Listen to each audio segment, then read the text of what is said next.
അവരെ യഥാവിധി തീർച്ചയായും അത് തന്നെയാണ് ഏറെ വേദനിപ്പിക്കുന്നത് എന്ന് പറയുന്നത്. ഈ രക്ഷാപ്രവർത്തകരടക്കം നമ്മൾ ഒരുപാട് കേട്ടും അറിഞ്ഞും നിങ്ങളൊക്കെ റിപ്പോർട്ട് ചെയ്യുന്നത് കേൾക്കുമ്പോൾ നമ്മൾക്ക് ഏറെ വേദനിപ്പിക്കുന്ന രക്ഷാപ്രവർത്തകർ തിരച്ചിലിനായി നടക്കുമ്പോൾ പോലും അവർ അറിയാതെ ചവിട്ടിപ്പോകുന്നത് ഈ ശരീരത്തിലാണ്, ഈ മൃതദേഹങ്ങളിലാണ്, ശരീരഭാഗങ്ങളിലാണ് എന്ന് കേൾക്കുന്നത് നമ്മളെയൊക്കെ വല്ലാതെ വേദനിപ്പിക്കുന്ന വിവരങ്ങളാണ്.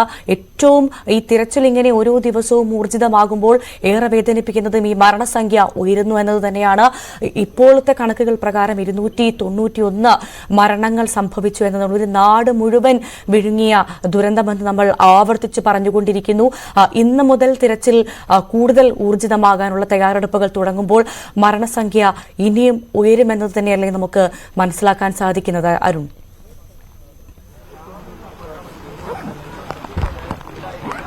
തീർച്ചയായിട്ടും അത് വളരെ ദുഃഖകരമായ ഒരു സത്യമാണ്, വസ്തുതയാണ്. അതങ്ങനെ തന്നെ സംഭവിക്കാനേ തരമുള്ളൂ. കാരണം 206 പേരെന്ന ഒരു കണക്ക് ഔദ്യോഗികമായി തന്നെ പറയുന്നുണ്ട്. കാണാതായ ആളുകൾ 206, അതിനപ്പുറമുണ്ട് എന്ന് ഉള്ള വിവരങ്ങളും സൂചനകളും ഒക്കെ ഉണ്ട്. അതിലൊക്കെ ഒരു സ്ഥിരീകരണം വേണം. അതായത് 206 എന്നുള്ളത് വളരെ നിർണായകമായ സംഖ്യയാണ്. അത് സ്വാഭാവികമായും ഈ മരണച്ചവരുടെ ആകെ കണക്കുകളിൽ ആഡ് ചെയ്യപ്പെടേണ്ടി വന്നാൽ സ്വാഭാവികമായും എത്രത്തോളം ഇത് ഉയരുമെന്നത് വളരെ ആശങ്കയുണ്ടാക്കുന്ന കണക്ക് തന്നെയാണ്. വലിയ ദുരന്തമായി സംസ്ഥാനം കണ്ട ഏറ്റവും ദുരന്തമായി ഇത് മാറുകയാണ്. ഒരുപക്ഷെ ദേശീയ തലത്തിൽ പോലും ഇത്തരത്തിലുള്ള അപൂർവ ദുരന്തങ്ങളാണ് ഉണ്ടായിട്ടുള്ളത്. ഈ ദുരന്തങ്ങൾ അതുതന്നെയാണ് ഈ കണക്കുകൾ സൂചിപ്പിക്കുന്നത്. ഏതായാലും അത്രയൊന്നും ഉണ്ടാകാതിരിക്കട്ടെ എന്ന് ആശംസിക്കാൻ അല്ലെങ്കിൽ നമുക്ക് അങ്ങനെ ആഗ്രഹിക്കാൻ മാത്രമേ ഈ ഘട്ടത്തിൽ കഴിയൂ. പക്ഷേ യാഥാർത്ഥ്യം വളരെ പരുക്കനാണ്, വളരെ ദുഃഖമുണ്ടാക്കുന്നതുമാണ്. ഭവ്യ, അരുൺ, നമുക്ക് ഈ പുഞ്ചിരിമട്ടത്ത് അവിടെ ആയിരിക്കും ഇന്ന് കൂടുതലായി തിരച്ചിലുണ്ടാവുക എന്ന് മനസ്സിലാക്കുന്നു. കാരണം ഏറ്റവും പ്രധാനമായി പുഞ്ചിരിമറ്റത്തേക്ക് എത്താൻ പോലും സാധിക്കാത്ത സാഹചര്യമായിരുന്നു ഉണ്ടായിരുന്നത്. ഈ ഉരുൾപൊട്ടലിന്റെ പ്രഭവ കേന്ദ്രം എന്ന് വേണമെങ്കിൽ നമുക്ക് പുഞ്ചിരിമട്ടത്തെ പറയാം. മൂന്നാം നാൾ, അതായത് ഇന്നലെ ഉച്ചയ്ക്ക് ശേഷമാണ് പ്രധാനമായും ഈ പുഞ്ചിരിമട്ടത്ത് തിരച്ചിൽ ആരംഭിച്ചത്.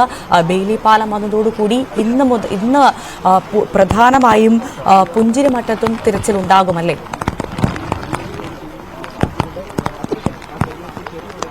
തീർച്ചയായും പുഞ്ചിരിമട്ടം ഈ 6 സോണുകളിൽ ഏറ്റവും പ്രധാനപ്പെട്ട ഒരു മേഖലയാണ്. പുഞ്ചിരിമട്ടത്തേക്ക് കൃത്യമായ തെരച്ചിൽ ഇന്ന് ഉണ്ടാകും. അതിനുള്ള തയ്യാറെടുപ്പുകൾ ഇതിനകം നടന്നിട്ടുണ്ട്. ഇന്നലെയുമൊക്കെ അവിടെയൊക്കെ തെരച്ചിലുണ്ടായെങ്കിൽ പോലും ആ കാര്യമായ രീതിയിലുള്ള ഒരു കൃത്യമായ ആസൂത്രണത്തിൽ അവിടെ സാധിച്ചിരുന്നില്ല. അത് കാരണം ഇതാണ്, അവിടെ വലിയ സംശയങ്ങൾ ഉദ്യോഗസ്ഥർക്കുണ്ടെങ്കിൽ അല്ലെങ്കിൽ രക്ഷാദൌത്യത്തിൽ ഏർപ്പെടുന്നവർക്കുണ്ടെങ്കിൽ പോലും അവിടേക്ക് ആ രീതിയിൽ കടന്നു ചെല്ലുകയും അവിടെ കടന്നു ചെന്ന ശേഷവും ഇത്തരം കെട്ടിടഭാഗങ്ങളൊക്കെ മാറ്റിക്കൊണ്ടുള്ള പരിശോധനയ്ക്കും വലിയ പരിമിതികളുണ്ടായിരുന്നു. ഇന്ന് ആ പരിമിതികളൊക്കെ മറികടക്കുമെന്ന പ്രതീക്ഷ നമുക്കറിയാം. ഇവിടെ ഈ കാണുന്ന പുഴ മുറിച്ചു കടന്ന് മുന്നോട്ട് പോകണമെങ്കിൽ ഉണ്ടായിരുന്ന വലിയ തടസ്സങ്ങളുണ്ടായിരുന്നു. അതൊക്കെ ഏറെക്കുറെ പരിഹരിച്ചിരിക്കുന്നു. ഇപ്പോഴും അതിശക്തമായി തന്നെ പുഴ ഒഴുകുന്നുണ്ട്.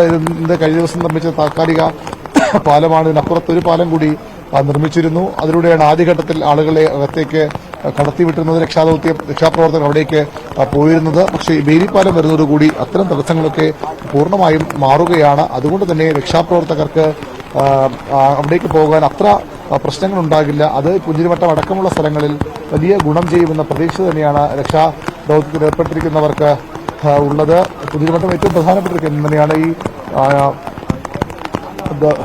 മണ്ണിടിച്ചിലിന്റെ ഈ ദുരന്തത്തിന്റെ പ്രഭവ കേന്ദ്രമായി തന്നെ അതിനെ കാണണം. അവിടെ നിന്ന് തുടങ്ങിയതാണ് ഈ കേരളം കണ്ട ഏറ്റവും വലിയ ദുരന്തങ്ങളിലൊന്നായി മാറിയ, ഇപ്പോൾ നമ്മൾ ഈ ചൂരൽ മലയിലും ഒക്കെ നമ്മൾ നിൽക്കുന്ന സ്ഥലത്ത് പോലും വലിയ ദുരന്തമുണ്ടാക്കിയ പ്രശ്നങ്ങളുടെ എല്ലാത്തിന്റെയും തുടക്കം അല്ലെങ്കിൽ ദുരന്തത്തിന്റെ തുടക്കം ആ പ്രഭവ കേന്ദ്രത്തിലുള്ള പരിശോധന വളരെ പ്രധാനപ്പെട്ടതാണ്. അതും ഇന്ന് കൂടുതൽ കാര്യക്ഷമമായി കൂടുതൽ ആസൂത്രിതമായി ഉണ്ടാകുമെന്ന ഉറപ്പാണ്.